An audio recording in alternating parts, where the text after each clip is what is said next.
안녕하세요. 김영로 TV의 날짜 이야기입니다. 자, 오늘은 2월 12일이 되겠습니다. 2월 12일은 우리나라 경제계의 정말 거목이었죠. 바로 삼성그룹을 일군 이병철 회장이 태어난 날이 되겠습니다. 그래서 오늘은 그 이병철 회장이 일궜던 어, 삼성그룹, 음, 그 삼성그룹이 이 사업 초기에서부터 이제 어떤 과정을 거쳐가면서 또 어떤 어려움을 겪으면서 오늘의 삼성그룹이 됐는지 그에 대한 내용을 좀 간략하게 정리를 해서 한번 알아보는 시간을 갖도록 하겠습니다. 어, 그때 당시에, 그러니까 이제 뭐 50년대, 60년대, 70년대죠. 사실은 해방이 되고서 우리나라 산업화가 본격적으로 시작되는 그 무렵, 뭐 물론 그 이후까지, 어, 정말 그 대한민국의 경제를 끌고 나왔던 여러 그 기업인들이 있죠. 그 여러 기업인들 중에 정말 그 단연 우뚝 선 그런 경영인으로서 우리는 이병철 회장을 기억을 합니다. 물론 다른 그룹의 회장님들도 많이 있어요. 본문의 내용을 보면서 다른 그룹은 어떤 회장님이 활동을 하셨는지 간략하게 알아보고 삼성그룹의 그 성장 과정, 그다음에 이병철 회장이 돌아가시고 난 후에 1987년 11월 19일 날 돌아가셨는데 그 이후에 어, 그 이병철 회장을 그 추수한 여러 가지 사항들을 그런 내용도 좀 간략하게 알아보는 시간을 갖도록 하겠습니다.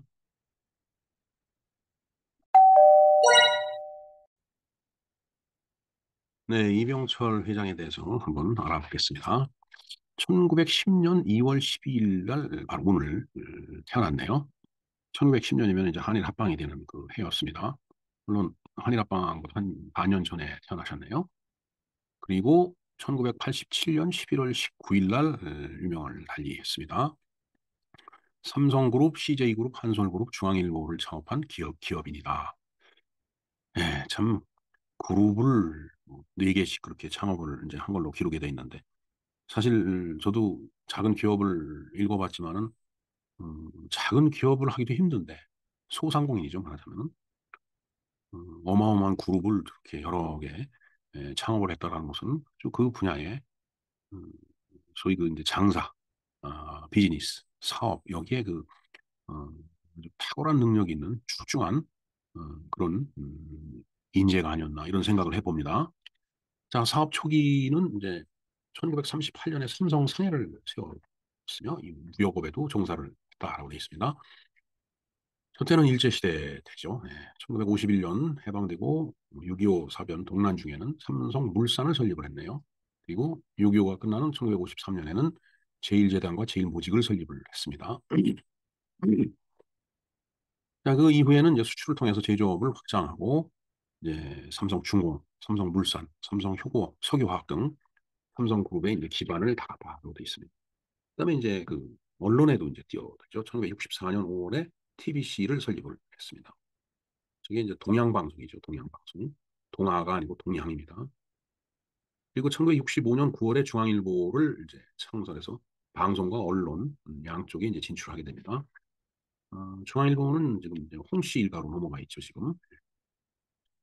이제 언론에는 이제 좀 정리를 하고 기업 활동에 이제 전념을 했다라고 되어 있습니다. 그다음에 1969년 삼성전자와 삼성전기를 설립해서 전자제품을 생산해서 수출하는 데 이제 성공을 했습니다. 예, 우리 그 이병철 회장의 경쟁자들이 이제 있었는데 정주영 씨, 뭐 당연히 경쟁자죠. 예. 나중에 뭐 베팔아서 번 돈 전자에서 다 날리려고 하느냐 제가 이런 말씀을 그때 당시에 회자됐다라는 말씀을 드린 적이 있었는데 바로 어, 지난해 12월 31일 그 정주영 회장이 방송을 해 드렸죠. 예. 기록을 좀 참조를 해 주시고요. 그다음에 이제 또 70년대 4대 그룹 하면은 이제 삼성, 음, LG, 지금의 LG죠. 금성, 럭키하고 금성이 이제 같은 그룹이었으니까. 그다음에 아, 대우, 그다음에 현대 이렇게 있었죠. 예. 뭐 그다음에 이제 대우그룹의 김우종 회장이 있습니다. 한국의 징기스칸이라고 이걸 우즈베키스탄 그 대통령이 그렇게 어, 그 김우종 회장을 이렇게 이제 지칭을 했다라고 그러더라고요. 한국의 징기스칸이다. 이제 그 정도로 이제 해외 그 사업에 정말 온 정열을 젊음을 불태웠던 이제 김우중 회장이죠. 그다음에 이제 조금 전에도 그 말씀드렸지만 럭키 그다음 금성으로 묶여있던 그 어, 럭키 그룹이죠. 그때 당시에 구인회 회장이 구인회 회장은 인하단결의 어떤 기업 가치를 읽은 분이죠. 2024년 8월 27일 날 구인회 회장에 대해서 방송을 해볼까라고 지금 계획을 하고 있습니다. 그다음에 또 이제 롯데 또 무시할 수 없죠. 2024년 11월 3일 방송 예정입니다. 뭐 이외에도 많은 창업자들이 있죠. 모든 분들을 다 다루려면은 뭐 제가 아는 것도 한계가 있고 음, 어, 최대한 한번 노력을 해보겠습니다. 자, 이병철 회장의 생애 초기를 볼까요? 1910년 2월 12일 날 이제 경남 의령군에서 아버지 이찬호와 어머니 권재림 사이에서 이남이녀 중 막내로 출생을 했다. LG의 그 구인회 회장도 같은 그 경남, 그건 진주 쪽이죠. 예. 하여튼 그쪽에 그 정말 뭐 물이 좋아서 그런지 지리산 뭐 이쪽에 물이 좋아 그런지 인재가 많이 났던 것 같습니다. 그것도 그 인재라는 게 이제 뭔가 기업을 일구는 이런 그 인재. 예. 어려서 이제 그 어, 서당을 이제 다니면서 천자문 사서삼경 논어 등을 배웠다라고 돼요. 이제 1919년 3.1운동이 있던 때에 한학 수학을 인정을 받아서 지수국립고등학교 3학년으로 편입이 됐고, 그다음에 이제 결혼을 했는데 이제 나중에 효성그룹의 창업주 조홍재 씨가 있는데 같이 일본 유학길에 이제 오르게 됩니다. 네. 뭐이 효성그룹도 뭐 대단한 그 이제 기업 집단이었죠. 네. 자, 청년기인 1929년에 와세다 대학교 정치경제학과에 입학을 해서 기업인을 꿈꾸기 시작합니다. 하지만은 건강이 악화돼서 1931년에 자퇴를 하고 귀향해서 요양을 하면서 이제 건강을 회복을 했다라고 해요. 근데 이제 한동안 뭐 고향에서 요양을 하다 보니까 노름에 빠졌다가 대허각성해서 친구 동업으로 이제 정미소를 갖다 차렸다고 합니다. 이게 노름. 그러니까 노름하면 물론 나쁘죠. 노름의 결과가 참 폐가망신 뭐 이런 쪽 확연히 해야 되니까. 근데 노름을 잘하는 사람은 물론 이제 관심이 있어야 되지만은 또 머리가 비상한 사람입니다. 노름을 잘한다는 건. 그러니까 이제 그런 재능을 정말 이런 기업으로 이루는데 이제 쓰게 됐다라는 이 대호각성이 이제 그런 계기가 됐던 거죠. 자, 그다음에 기업 활동을 한번 볼까요? 1938년에 삼성상해라는 간판으로 사업을 시작을 했고 41년에 주식회사로 법인 전환을 했네요. 그다음에 42년에 양조를 인수를 하고 그다음에 이제 1945년 광복이 되고 47년에 이제 경성 서울로 다시 이제 올라와 갖고 삼성물산 공사를 이제 창설해서 무역업에 이제 뛰어들게 됩니다. 그다음 50년 6.25 사변이 일어나서 이제 피난을 갔다가 51년 무렵에 다시 부산에서 삼성물산을 지어서 어, 무역업에 이제 본격적으로 진입을 하고 53년부터는 제조업에도 이제 투자를 시작했다라고 되어 있습니다. 자, 그 이후를 볼까요? 1953년에 제1제당, 1954년 제1모직을 설립을 해서 제조업에서 크게 성공을 하게 됩니다. 음, 제1모직은 참 저는 굉장히 귀에 익은 그 상호입니다. 왜냐하면 이제 저희 아버지께서 이제 음, 이, 어, 의류 제조죠. 네. 그런 그 사업을 그 이제 하셨는데 우연히도 또 그 상호가 같은 삼성이었습니다. 그래서 음, 그때 이제 그 아버지 그 이제 사업장에 뭔가 그 옷감이 이렇게 착 들어오면은 야 이거 제일모직이라고 막 그랬던 게 기억이 나요.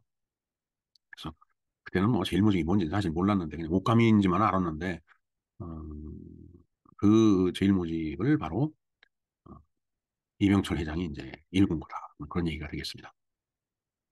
그다음에 동방생명, 신세계백화점, 안국화재보험, 전주제지 등을 인수를 해서 경영을 했네요. 그다음에 이제 성균관대학교 재단이사로 교육사업에도 투자를 해서 지금도 성균관대학 하면 이제 삼성 이제 음, 뭐 지금 삼성병원 있죠, 삼성의료원, 삼성병원에 그러니까 그 성균관대학교 의대가 어, 삼성병원의 어떤 모태라고 할까요?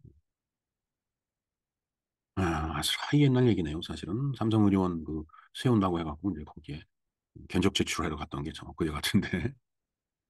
그다음에 이제 중앙개발 이거는 이제 음, 건설 토목 쪽이죠. 고려병원 의료 사업에도 이제 손을 댔습니다. 저 고려병원이 이제 지금 삼성 강북병원이죠. 예. 1961년부터 87년까지 전경련 회장을 했고, 그다음에 64년에 한국 비료를 또 인수를 합니다. 한국 비료라고 하는 것은 이제 화학 쪽에 손을 댄다는 얘기죠. 예. LG 같은 경우는 이제 럭키 화학해서 치약이라든가 비누, 뭐 어떤 세제, 그것도 화학이죠. 예. 한국 비료도 화학입니다. 같은. 이제 그런 쪽으로 사업 영역을 넓혀 나간 거죠. 그다음에 64년에 아까도 말씀드렸지만 이제 언론에 이제 진출했고 65년 그다음에 이제 언론 통폐합이 될 때까지 동양방송을 운영을 해서 결국은 저때 통폐합이 돼서 이제 정리가 되죠. TBC가. 자, 그다음에 이제 이 사카린 밀수 사건이라는 게 있습니다. 1966년 5월 24일 삼성에서 울산에 공장을 짓고 있던 한국비료가 사카린 2259포대 약 55톤을 건설 자재로 꾸며서 들여와서 판매하려다가 이제 들통이 났다. 밀수죠, 밀수. 예. 건설 자재를 꾸며서 들여왔다는 게 이제 밀수죠. 어, 뭐 지금은 모든 것이 이제 그 수출입이 이제 전산화돼 갖고 통제가 되고 있지만 뭐 저때 당시는 뭐 수기로 다 이제 했을 거라고 보입니다. 예를 들어 물건이 들어오면 이게 무슨 물건이냐? 그럼 그거에 관련된 어, 그 HSK 그 넘버라고 하는데 그 번호에 부합되는 그 세금을 또 매기게 되죠. 그리고 문제는 HSK 그 번호가 수익 금지 품목이라고 그러면 통관이 안 되는 거예요. 그러니까 그것을 통관을 시키려니까 이제 건설 자재로 이제 건설 자재 같은 거는 이제 크게 뭐 이제 규제를 이제 안 했던 거죠. 그때 당시에 뭐 지분 줘야 되니까. 그래서 이제 예를 들어 싼 관세를 내고 그다음에 쉽게 통관이 되게끔 그렇게 이제 하려고 하다가 이제 들통이 난 거죠. 부산세관은 같은 해 6월 1059포대를 압수하고 벌금 2천여만 원을 부과를 했다라고 되어 있습니다. 근데 밀수하는 사람들이 그걸 그렇게 두려워갖고 벌금 내고도 더 많은 돈이 나오면 그 일을 벌리죠. 네. 뭐, 저 상황이 그건지는 모르겠습니다만은, 어찌됐든. 자, 그 사건을 보면은 삼성은 한국 비료 공장을 짓기 위해서 일본 미쓰이사로부터 정부의 지급 보증 아래 상업차관 4천여만 달러를 들여왔다. 이맹희 씨의 고백. 이맹희 씨가 아마 장남이죠. 예. 1993년에 발간한 회상록 묻어둔 이야기에서 한국 비료 사카린 밀수 사건은 박정희 대통령과 이병철 회장이 공모로 정부 기관들이 적극 감싸고든 엄청난 규모의 조직적인 밀수 사건이었다. 뭐 물론 뭐 대통령이라고 하더라도 법이 있으니까 법을 지켜야 되겠죠. 글쎄요. 근데 이제 뭐 대통령과 기업 총수가 공모를 했다. 이것도 지금 그런 어찌됐든 뭐그 장남의 고백이니까. 1965년 말에 시작된 한국 비료 건설 과정에서 일본 미쓰이는 공장 건설에 필요한 차관 4,200만 달러를 기계류로 대신 공급하며 삼성의 리베이트로 100만 달러를 제공을 했다. 글쎄 우리 박정희 대통령에 관해서는 이제 그런 이야기들이 SNS 이렇게 떠들고 있는 게 있죠. M16 그 콜트사인가 거기서 이제 뭐 100만 달러를 리베이트로 주니까 어, 박 대통령이 이 돈 내 돈이 맞습니까? 물어보니까 아 이건 뭐 드리는 돈이라고 이제 맞다라고 그렇게 얘기를 하니까 그러면은 그 100만 달러에 해당되는 만큼 M16 무기를 주시오. 그래갖고 무기로 받았다라고 하는 말이 이제 있죠. 예. 그건 밀수가 아니죠. 그렇게. 밀수가 아니라 리베이트를 받은 게 아니죠. 받았다 손치더라도 그거는 개인적인 그 용도로 쓴 게 아니고 어, 그 리베이트를 주게 된 사업 내에서 같은 품목으로 이렇게 오간 거기 때문에 오히려 더 많이 받아온 거라고 봐야 되겠죠. 이병철은 이 사실을 박 대통령에게 알렸고 박 대통령은 여러 가지를 만족시키는 방향으로 그 돈을 쓰자라고 보냈다. 리베이트를 제공하니 사실 리베이트는 금지돼 있는 법적으로 금지돼 있는 그런 그 이제 상행위이기 때문에 음, 현찰 100만 달러를 일본에서 가져오는 방법이 이제 문제가 됐던 거죠. 여러 사람 나가고서 야, 100명이 나가서 야, 10,000달러씩 나눠 들고 오지. 뭐 이것도 방법이 되겠죠. 뭐 좋지 않은 방법이지만. 자, 그런데 이제 그런 방법을 쓴 게 아니고 삼성은 공장 건설용 장비를 청와대는 정치 자금이 필요했기 때문에 돈을 부풀리기 위해 밀수를 하자는 쪽으로 합의를 봤다. 정부도 모르게 몇 가지 욕심을 내서 실행을 이제 이병철 회장이 했다라는 얘기네요. 평소 들어오기 힘든 공작 기계나 건설용 기계를 갖고 오는 걸로 그렇게 이제 꾸민 겁니다. 그때 이제 밀수한 주요 품목이 변기, 냉장고, 에어컨, 전화기, 스테인리스, 판과 사카린 원료 등이 있는데,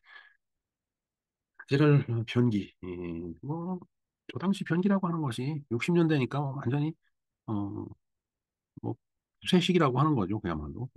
커다란 이제 단지를 땅에다 묻어놓고, 거기다 용변을 뭐꽉 차면 이제 그거는 이제 그 커다란 그 통에다가 이제 퍼갖고서 이제 내다 버리는 그런 형태였기 때문에 어, 뭔가 정말 그 고급진 그런 주택에서는 좀 변기를 필요했을 겁니다. 냉장고. 그때는 냉장고가 일반적으로 없을 때였으니까. 에어컨. 이건 뭐 말할 것도 없죠. 전화기. 예, 전화기도 80년대 초까지만 하더라도 전화기, 집에 전화 있으면 그냥 큰 부자같이 느껴지던 때가 있었습니다. 이제 그러면서 이제, 어, 전자교환기가 바로 80년대 개발이 돼서 이제, 우리나라 IT 산업이, 그때부터 이제 이 스타트가 된 거라고 봐요.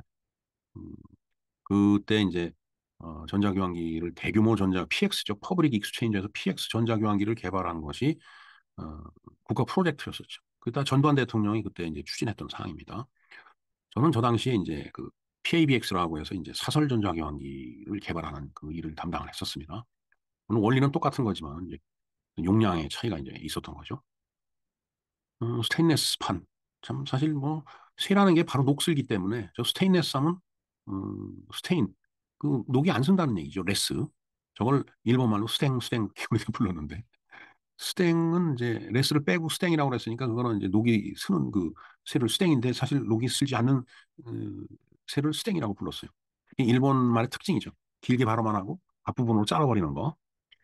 그다음에 이제 사카린 원료. 여기서 이제 사카린 사건이 이제 난 거죠. 이병철은 자서전 호암자전에서 정부가 삼성을 죽이려고 한 것이다라고 해서 억울함을 호소했다라고 합니다.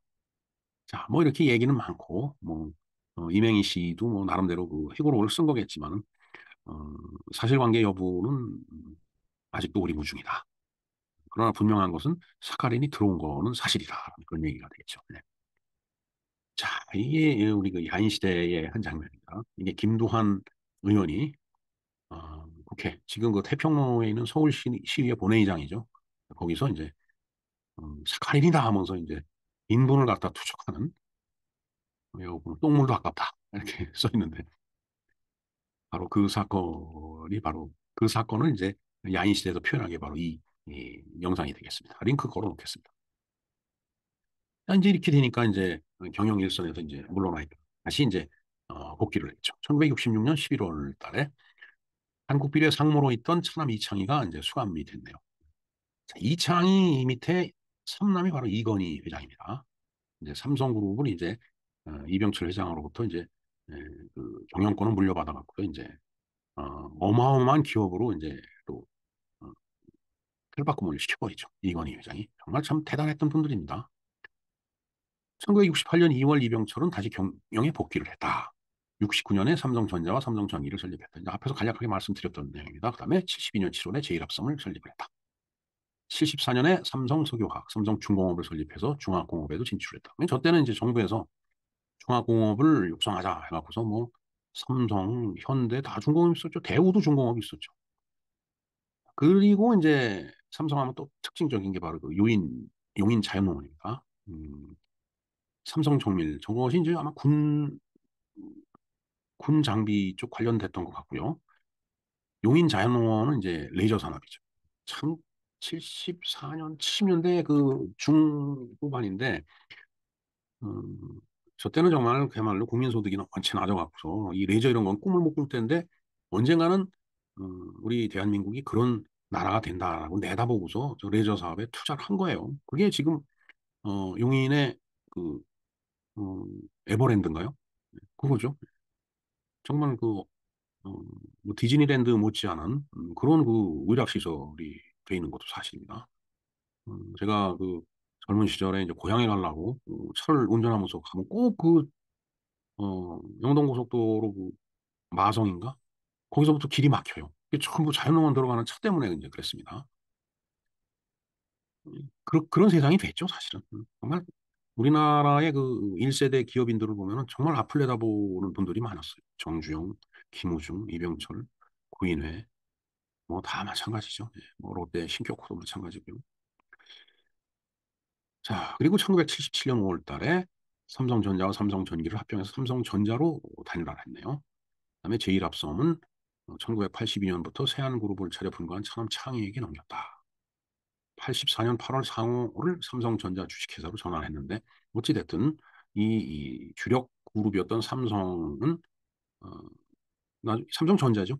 이게 삼성 반도체 통신으로 갔다가 삼성전자가 된 것 같은데, 제 기억에는. 어, 이거는 이제 이건희 회장이 이제 맡아서 소니를 능가하는 그런 그 대그룹을 만들었던 게 사실입니다. 자, 이병철 회장의 말년을 볼까요? 1976년에 위암 판정을 받았으나 수술을 받고 건강을 회복을 했다. 그다음에 여기 나오네요. 1982년에 삼성 반도체 통신을 설립을 했다. 그다음 이 밖에도 문화재단 장학회 등을 설립했고 백화점 호텔 등 경영에 참여했다. 1985년에 폐암 판정을 받았고 87년 11월 19일 날 숨을 거두었네요. 묘소는 현재 용인 에버랜드에 위치하고 있다라고 합니다. 네, 정말 그 대한민국 역사상 뭐 현대, 대우, LG, 그다음에 삼성 정말 참 내노라 하는 그런 기업인들이었어요. 저런 분들이 없었으면 우리나라 경제가 과연 지금같이 이렇게 튼튼하게 발전했을까 의문이 생깁니다. 자, 그다음에 이제 사후에 1987년에 국민훈장 부공화장이 특별히 추서가 됐고, 그다음에 삼성전자는 삼남인 이건희 아까 말씀드렸죠. 한솔그룹은 장녀 이인희, 신세계그룹은 사녀 이명희, 중앙일보는 사돈인 홍진기에 상속을 했네요. 그리고 제1제당 지금 CJ죠. 이것은 장남 이명희, 그다음에 세한그룹은 차남 이창희 이제 이렇게 그 소위 그 정리정돈을 해준 거네요. 그래야지 왕자의 난이 안 일어납니다. 그래도 이제 문제가 있어갖고 형제 간에 소송도 하고 그러지만 그래도 다른 그룹에 보면은 그런 거는 별로 없었던 것 같아요. 사회적으로 무리를 일으키고 그랬는 건 별로 기억이 없는 거로 봐서는. 어, 글쎄요, 구인의 회장의 LG는 지금 뭐 LG, GS, 뭐 LS 막 이렇게 분리가 돼갖고 어떻게 보면은 이제 그, 사세가 이렇게 약해진 것 같고 제가 볼 땐 그렇습니다. 뭐 저도 LG 출신이지만은 안타깝죠? 그렇게 보면은. 그러나 또 모르죠. 거기서 또 힘을 키우고 있는지도.